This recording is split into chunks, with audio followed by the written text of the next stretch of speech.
Je vais d'abord donner la parole à Olivier Boulnois, qui est déjà venu il y a quelques années ici, vous vous en souvenez sans doute. Mais cette année, on ne pouvait vraiment pas faire sans lui sur ce thème de la liberté. Olivier Boulnois, qui est vraiment incontournable sur cette question. Il est l'auteur de plusieurs livres, de plusieurs sommes même sur le sujet, notamment, si j'en cite qu'une, d'une enquête à la fois ambitieuse, assez impressionnante, et en même temps tout à fait exaltante par l'intensité de son écriture, par la diversité de ses approches. Une enquête qui s'intitule « Généalogie de la liberté », qui est parue l'année dernière au Seuil, et il y retrace la façon dont la notion de liberté s'est construite depuis l'Antiquité, vous voyez, rien que ça. Et c'est pas seulement un ouvrage d'érudition, d'histoire, il déconstruit la notion de liberté en explorant aussi tous les malentendus, les tensions, les contradictions qui ont entouré le destin de ce thème, de cette notion. Et il propose, pour finir, sa propre conception de la liberté, une liberté fondée, dit-il, sur l'éthique. Et cette conception éthique de la liberté, dont il va vous parler tout de suite, elle est pensée également, je voudrais un peu comme je le disais hier pour François Sureau, elle est pensée à l'horizon d'un engagement dans la foi, on peut le dire, d'un engagement chrétien. Et je me souviens d'un article qu'il avait fait, c'était même un éditorial dans la revue Communio, où il expliquait que la liberté, pour lui, c'était d'abord la liberté du bien, voilà, de choisir le bien. Est libre celui qui est capable de choisir par lui-même ce qui se présente comme bon, disait-il dans cet article. Et c'est sur ces mots que je lui passe la parole pour donc 20 à 25 minutes. Merci, cher Olivier, pour votre intervention.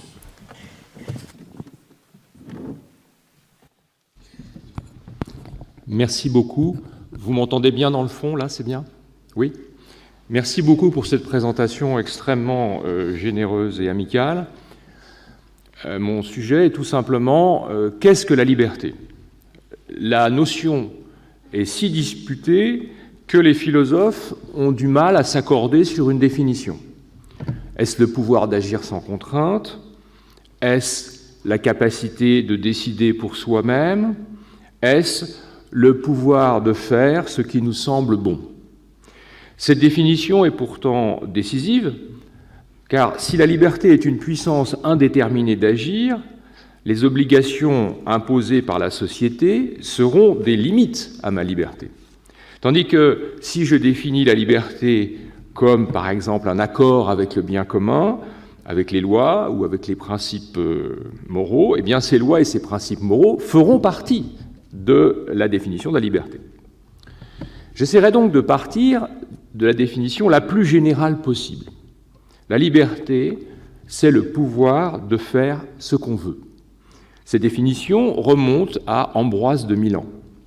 Elle associe trois concepts: pouvoir, vouloir et faire. Pour être libre, il faut un pouvoir qui déclenche des actions, et ce pouvoir s'appelle une volonté. C'est une puissance mystérieuse, invisible, qui nous fait passer du monde intérieur de la pensée au monde extérieur des choses en agissant sur elles. Mais la question rebondit. Premièrement, ai-je vraiment un tel pouvoir? Ai-je une volonté libre ou bien celle-ci est-elle déterminée? Et deuxièmement, qu'est-ce que je veux vraiment? Tous les désirs ne sont pas égaux. Je peux me laisser entraîner à des caprices, des fantasmes, des velléités. Entre deux biens apparents, je peux, après mûre délibération, choisir celui qui me semble le meilleur. Je peux même, pourquoi pas, prendre une résolution décisive qui va changer définitivement ma vie parce que je considère que c'est essentiel pour moi.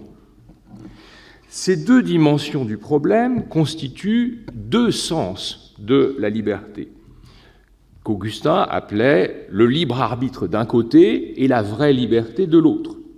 C'est aussi ce que Kant appelait la liberté négative, c'est-à-dire la liberté de ne pas être déterminé par une cause, et d'autre part la liberté positive, la liberté de se déterminer soi-même en vue d'un certain bien.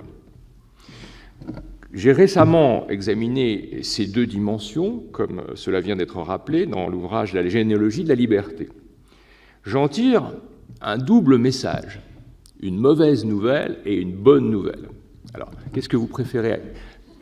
Vous préférez que je commence par la mauvaise nouvelle ou par la bonne? Je crois qu'il faut toujours commencer par la mauvaise.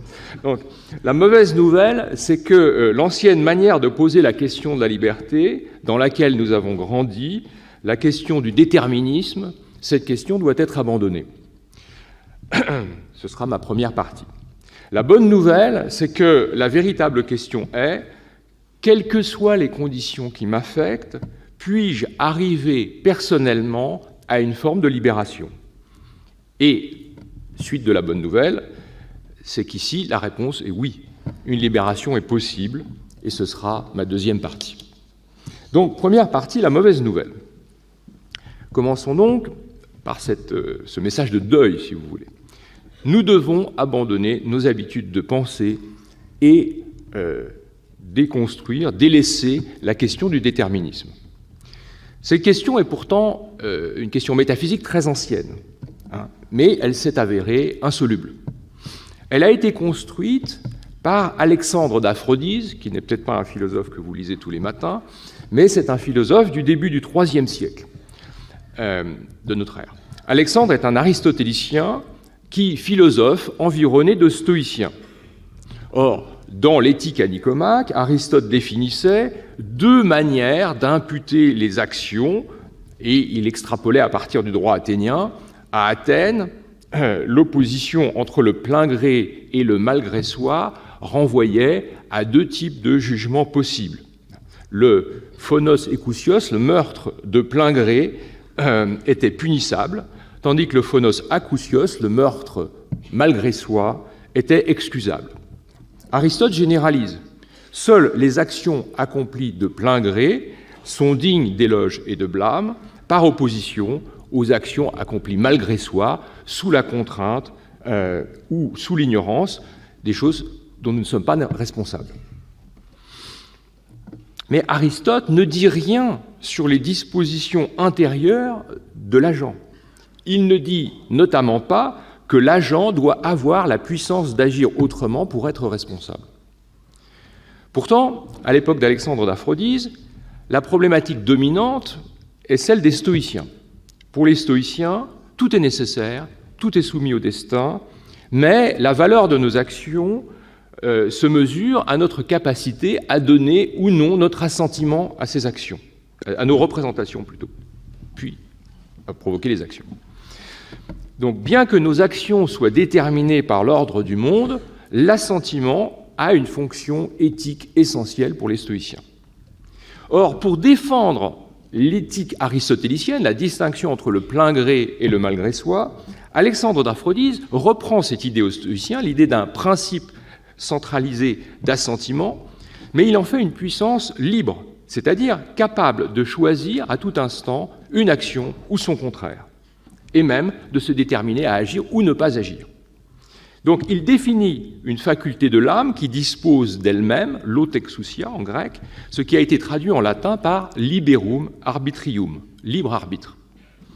Ce qui rend donc nos actions bonnes ou mauvaises, c'est que nous ayons toujours la capacité de choisir autre chose au moment où nous choisissons. Et ce pouvoir se trouve dans une puissance intérieure, secrète, le libre arbitre. L'arbitre, plus exactement. Et pour que je sois responsable, il faut que cet arbitre soit libre, c'est-à-dire qu'il soit indéterminé, c'est-à-dire qu'il soit capable de choisir une chose ou son contraire. C'est un argument absolument fondamental qu'on va trouver de Boès jusqu'à Kant. Boès, au début du VIe siècle de notre ère, écrivait, je cite, « Si tout arrivait par hasard ou par nécessité, ceux qui agissent bien ne seraient pas dignes d'éloge, et ceux qui agissent mal ne seraient pas dignes de punition. » À l'autre bout de toute cette histoire, je vous économise les intermédiaires, Kant fait du libre arbitre un postulat de la raison pratique. La liberté est aussi, je cite Kant, « La liberté est aussi la seule de toutes les idées de la raison spéculative dont nous connaissons a priori la possibilité, sans toutefois la comprendre, parce qu'elle est la condition de la loi morale que nous connaissons. » En clair, parce que nous connaissons la loi morale, il faut postuler un libre arbitre pour que nous en soyons responsables, même si ce libre arbitre est inconnaissable. Mais le danger d'un tel postulat, c'est qu'on peut précisément le soupçonner de n'être qu'une simple exigence métaphysique sans fondement réel, une illusion. C'est ce qu'affirme Nietzsche. Je cite Le crépuscule des idoles. « La notion de libre arbitre est le plus suspect tour de passe-passe des théologiens aux fins de rendre l'humanité responsable. » Et on sait que Nietzsche, lui, annonçait l'innocence, l'absence de responsabilité. Pour que les théologiens puissent promettre le ciel et l'enfer, ils ont inventé la responsabilité et fondé cette responsabilité sur le libre arbitre. Sur ce point, Nietzsche a à la fois tort et raison. Il a tort parce que l'argument était d'abord philosophique et non théologique. Nous le devons à Alexandre d'Aphrodise. C'est avant tout pour que l'éthique puisse récompenser et punir qu'il a fondé l'éloge et le blâme sur le libre arbitre. Mais il a raison d'une certaine manière parce que l'argument prend une dimension théologique dès Boès, que nous avons entrevu, et par exemple chez saint Thomas d'Aquin. De surcroît, plusieurs grandes condamnations théologiques, comme celle de l'Université de Paris en 1277, comportent des articles en faveur du libre arbitre. Donc les ingérences de la théologie ont biaisé la discussion philosophique, c'est indiscutable. Mais face au libre arbitre, un autre principe s'affronte, qui était déjà le principe admis par les stoïciens. C'est le principe de causalité. Tout effet dépend nécessairement d'une cause qui l'a précédé.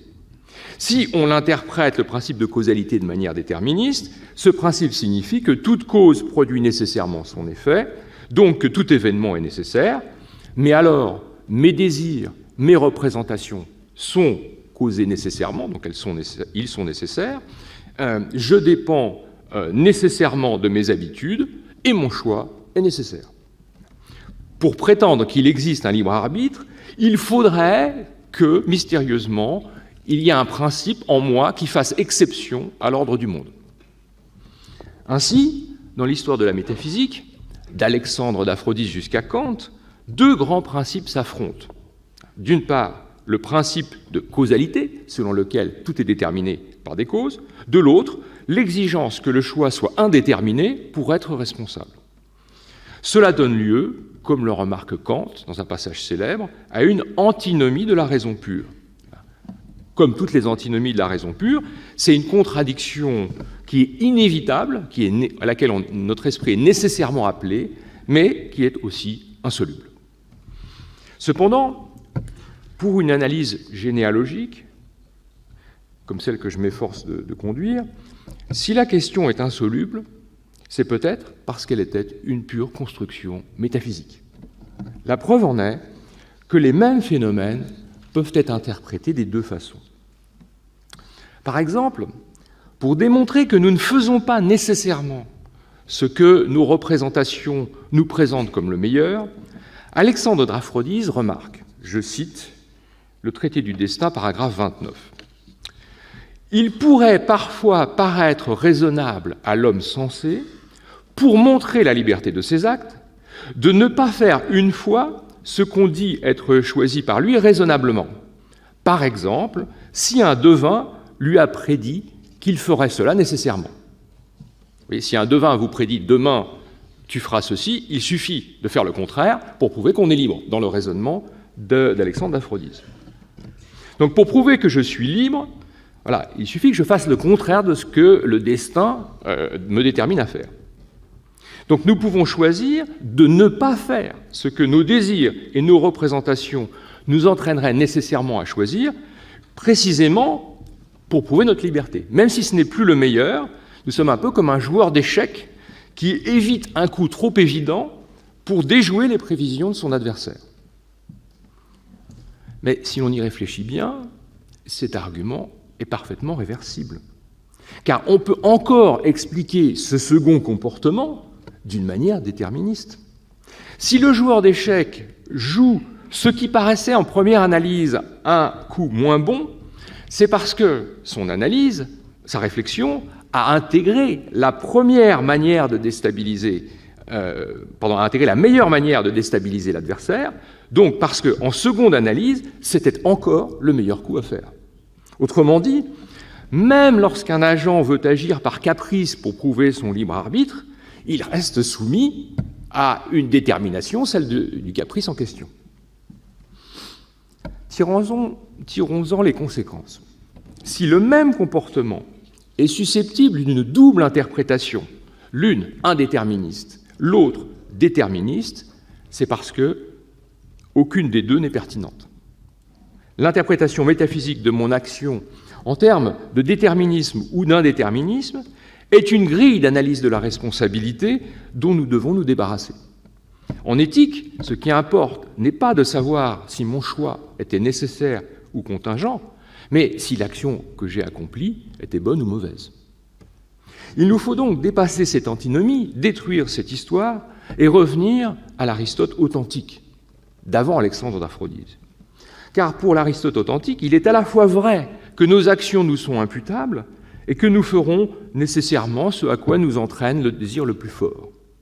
On peut rendre compte de l'action sans entrer dans le dilemme du libre arbitre et de l'arbitre déterminé. Certes, j'agis toujours conformément à mon caractère, à mon éducation, à mes habitudes. Mais lorsque je me représente une action, disons, blâmable, je peux, grâce à l'éducation, grâce à la loi, qui me rappelle qu'une autre action est meilleure, je peux donc préférer cette autre action. Je peux donc privilégier un second comportement et ainsi agir éthiquement. Et pourtant, on n'a pas besoin de faire intervenir le concept de libre arbitre pour expliquer ce nouveau comportement. Ce qui importe, ce n'est pas le pouvoir d'agir autrement, toute chose égale d'ailleurs. Ce qui importe, c'est de savoir que, pour Aristote, par exemple, il y a des actions nécessaires dont je suis responsable et il y a des actions contingentes dont je ne suis pas responsable. Car l'essentiel, c'est que l'agent puisse avoir la représentation de ce qui est vraiment l'option la meilleure, c'est cela qui est une libération. Pourtant, Aristote rejette l'idée platonicienne du bien qu'il suffirait de contempler pour bien agir. Car ce qui nous pousse à agir, c'est notre désir. Et ce qui nous libère, c'est la possibilité de nous représenter une autre action comme encore plus désirable. C'est donc la capacité de délibérer, de prendre du temps et du recul pour examiner quelle action est vraiment la meilleure. Et la disposition stable à agir ainsi, Aristote l'appelle arete, la vertu. L'homme libre n'est pas celui qui peut faire une chose ou son contraire, c'est celui qui persiste dans la poursuite du meilleur, la vertu. Spinoza s'en souviendra. Mais nous ne pouvons pas poursuivre le meilleur sans autrui. C'est grâce aux autres hommes que nous serons libres. Au fur et à mesure que nous intériorisons le point de vue d'autrui, nous devenons libres en réalité. Plus nous apprenons à accomplir les actions dont notre société fait l'éloge, plus nous nous libérons. En nous exerçant à vivre avec et pour autrui, nous apprenons à être libres.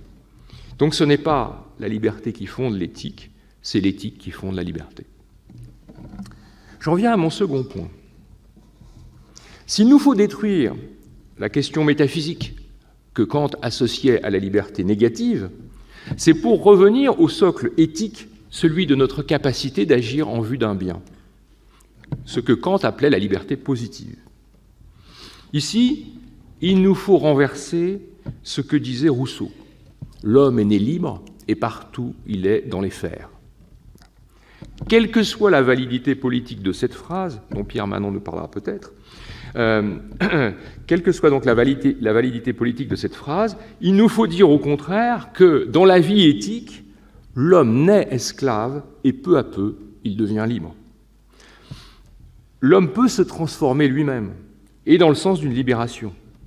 Les libérations multiples, partielles, provisoires, auxquelles nous parvenons dans notre vie, sont bien plus réelles et concrètes que la liberté métaphysique, qui reste au mieux un postulat abstrait.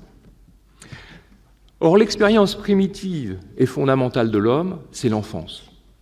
Et l'enfance, c'est l'âge de la dépendance. Intérieurement, l'enfant est traversé par des pulsions qu'il ne maîtrise pas, convoitise, agressivité, Eros et Thanatos.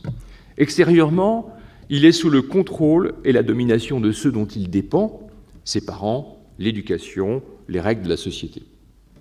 C'est là que l'enfant se forme le fantasme de la toute-puissance, dont fait partie l'idée métaphysique de volonté absolument libre. L'identification entre liberté et toute-puissance est attestée chez Hobbes, dans le traité du citoyen, première partie, chapitre 1, paragraphe 14. Je cite Hobbes.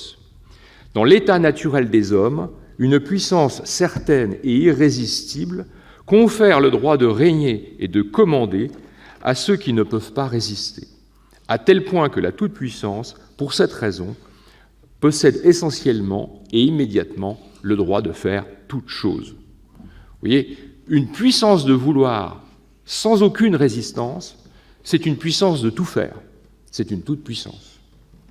Mais précisément, c'est un fantasme, une illusion. Il n'y a pas de puissance sans résistance.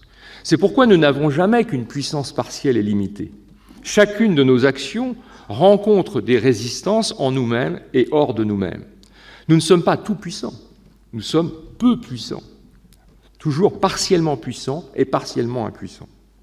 Mais l'éducation est un entraînement par lequel nous devenons peu à peu capables de surmonter les résistances et d'agir avec plus d'aisance. C'est bien cet apprentissage qui nous permet d'accroître peu à peu notre puissance. Cet itinéraire de libération a un nom, il s'appelle l'éthique. Schématiquement, on peut le résumer en 3 étapes. L'impuissance initiale, la transformation de soi et l'accomplissement. Commençons par l'impuissance initiale. C'est ainsi que je traduis l'akrasia, concept d'Aristote. L'akrasia, qu'on traduit parfois faiblesse de la volonté, c'est en réalité l'incapacité à se maîtriser soi-même, l'impuissance. C'est le phénomène décrit par le poète Ovide, vidéo meliora proboque, deteriora sequor, je traduis, je vois le meilleur et je l'approuve, mais je fais le pire. Nous pouvons connaître un bien, nous pouvons l'approuver théoriquement, et pourtant faire le contraire. Pourquoi cette contradiction ? Le philosophe Davidson, au XXe siècle, s'est beaucoup interrogé sur ce point. Si l'homme peut agir contre son meilleur jugement, cela veut-il dire que notre action est totalement irrationnelle ? En réalité, Davidson n'a pas voulu voir la réponse d'Aristote. Car pour Aristote, cette contradiction vient du fait que l'homme est un être scindé en plusieurs instances. L'homme n'est pas seulement doué de raison, il est un être de désir. Or, ce qui déclenche l'action, c'est le désir. Nous faisons non pas ce que la raison nous dit, mais ce que nous désirons le plus.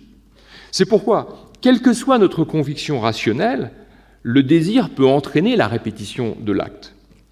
Mais si l'analyse rationnelle de l'action intègre tout ce qui déclenche réellement l'action, c'est-à-dire le désir, le comportement d'un homme qui agit contre son meilleur jugement n'a plus rien d'irrationnel, n'en déplaise à Davidson.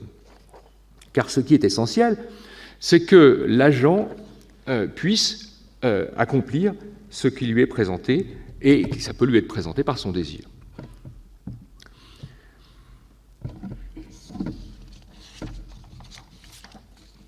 Passons à la transformation de soi.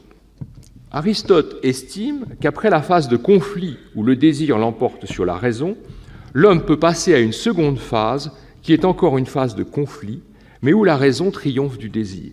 La maîtrise de soi, enkrateia. Cela pose une double question. Premièrement, comment est-il possible de faire triompher la raison ? Deuxièmement, comment est-il possible de se modifier soi-même ? Tout d'abord, comment la raison peut-elle l'emporter ? Ici, je propose d'examiner une remarque de Spinoza. Le désir est l'essence même de l'homme, Éthique 3, appendice. Cette remarque est assurément fondamentale, mais elle a donné lieu à des contresens romantiques. Car malgré les apparences, cette phrase n'est pas une définition de l'humanité. Elle ne définit pas ce que l'homme a en propre, mais plutôt son fond, ce qu'il a en commun avec tous les êtres, à commencer par les animaux, qui sont pétris de désir. Sinon, cette définition serait étrange. Elle définirait l'homme non par ce qu'il a la puissance de faire, mais par les affects qui l'assiègent et les déterminations qu'il subit. Car la phrase complète, si on la lit, est la suivante : « Le désir est l'essence même de l'homme, en tant qu'elle est conçue comme déterminée à faire quelque chose par une affection quelconque. Si c'était une définition, l'homme se définirait moins par ce qui peut le libérer que par ce qui le détermine. Il se définirait avant tout par sa passivité, il n'existerait que soumis à l'extériorité. D'ailleurs, le mot utilisé par Spinoza n'est pas desiderium, désir, mais cupiditas, convoitise. La convoitise provient de causes extérieures, elle produit en nous de la tristesse. Or, Éthique 4, proposition 64, la tristesse ne peut pas être pensée par l'essence même de l'homme. On arriverait donc à la conclusion absurde que l'essence de l'homme ne peut pas être pensée par l'essence de l'homme. En réalité, la véritable définition de l'essence de l'homme est donnée dans l'Éthique 4, proposition 61, je cite. « Seul le désir qui naît de la raison, c'est-à-dire qui est engendré en nous en tant que nous agissons, est l'essence même de l'homme, en tant qu'elle est déterminée à faire ce qui se conçoit adéquatement. » Être proprement humain, c'est vivre selon un désir qui naît de la raison, c'est pour l'homme exister en tant qu'il agit et non en tant qu'il subit. Car le propre de l'homme est d'agir selon sa propre raison. Et lorsque cette raison le pousse à agir par la seule conception de sa propre essence, pour Spinoza, il produit un acte qu'il exprime tout entier et dont lui seul pouvait être l'auteur, il parvient à une forme de libération. Deuxième question, comment se modifier soi-même ? Tu dois changer ta vie, disait Rilke. Mais comment commencer une vie nouvelle si nous sommes enfoncés dans l'ancienne ? Pour comprendre ce qu'est une transformation radicale de soi par soi, nous pouvons reprendre l'analyse que donne saint Augustin de sa conversion dans les Confessions 8. Si nous nous souvenons que Dieu est pour lui le souverain bien, nous pouvons en faire une lecture strictement éthique. Augustin voit l'impuissance comme un paradoxe. Normalement, lorsque je désire quelque chose, aussitôt je le fais. Je cite, « L'esprit commande au corps, il est obéi sur le champ. » Mais lorsque je veux me commander à moi-même, par exemple, me décider à changer radicalement de vie, je n'y arrive pas. Cela résiste, dit Augustin. La raison de ce paradoxe, qu'Augustin appelle un monstre pour la pensée, c'est qu'une contradiction se cache derrière mon souhait. Il reste vrai, bien sûr, que quand je voudrais, je pourrais, que si je le voulais totalement, de tout mon être, j'y arriverais. Mais en réalité, je n'arrive pas à le vouloir, je n'arrive pas à le vouloir pleinement. Autrement dit, ma volonté reste partielle. D'un côté, elle est attirée par ce que ma pensée aperçoit comme meilleur, mais de l'autre, elle est entraînée par l'habitude moins bonne. Elle est fluctuante, elle est contradictoire, elle veut et ne veut pas. Cette contradiction me paralyse. Au fond, je n'ai pas un seul désir, j'en ai plusieurs. Je suis divisé entre mon choix d'une vie nouvelle et mon attachement à la vie ancienne. Je suis intérieurement scindé. Cher Olivier, j'ai une mauvaise nouvelle. Il vous reste 3 minutes à peu près. Pardon. Si vous avez J'ai presque fini, il n'y a pas de problème. Voilà, merci beaucoup. Merci. Vous aussi, vous avez des mauvaises nouvelles. Donc la réponse d'Augustin est simple. Elle consiste à dire que lorsque... je vais quand même lire cette partie-là. Comment est-ce qu'on peut parvenir à se détacher des désirs anciens ? Comment rendre puissant ce qui est impuissant ? La réponse d'Augustin est simple. Ça consiste à dire que je trouverai le plus grand plaisir dans ce qui m'apparaîtra comme le meilleur. Le grand principe, c'est le suivant. Ce qui nous donne le plus grand plaisir, il est nécessaire que nous le fassions. C'est Augustin lui-même qui dit cela. C'est-à-dire que nous pouvons, si nous apercevons le plaisir là où il se trouve, nous pouvons à la fois ce principe explique à la fois nos pires servitudes et en même temps il nous mène vers la plus haute libération. Nous arrivons ainsi au terme du cheminement éthique. Disons-le tout de suite, ce terme n'est peut-être jamais totalement atteint. Il est profondément fragile parce qu'il est exposé aux vicissitudes du sort, aux malheurs de l'existence. Mais on peut le poursuivre et partiellement l'atteindre. C'est l'harmonie entre ce que je désire et ce que ma raison désigne comme juste, ce que les anciens appelaient la vertu. Si nous sortons de l'impuissance à mesure que nous nous socialisons, c'est parce que nous sommes capables d'intégrer l'autre en nous, d'agir au nom de principes universalisables, bref, de nous élever au plan de la raison jusqu'au respect d'autrui. L'accomplissement de nous-mêmes, qu'on appelle le bonheur, n'est donc pas une euphorie permanente, mais c'est la joie d'accomplir son désir dans une communauté où il sera reconnu par tous ceux que nous reconnaissons nous-mêmes. Si la responsabilité est le vrai nom de la liberté, nous ne sommes libres que lorsque notre désir coïncide avec des actions socialement valorisées, dignes d'éloge et non de blâme, et dont nous pourrons répondre devant autrui. Pour qu'il y ait liberté plénière, il faut donc que deux conditions se rencontrent, que ce soit bien la mienne, que mon désir soit le mien, et deuxièmement, qu'elle puisse être socialement reconnue, que mon désir tende vers un bien de la communauté. Donc il faut apprendre à désirer sa vie et à habiter son désir. Je conclus en 2 mots. Il y a au fond 2 questions de la liberté. L'ancienne, qui est métaphysique, la question du libre arbitre, c'est celle qu'il faut abandonner. La nouvelle, qui est éthique et qui est celle de la libération, c'est celle qui importe aujourd'hui et il dépend de nous de la pratiquer. Je vous remercie.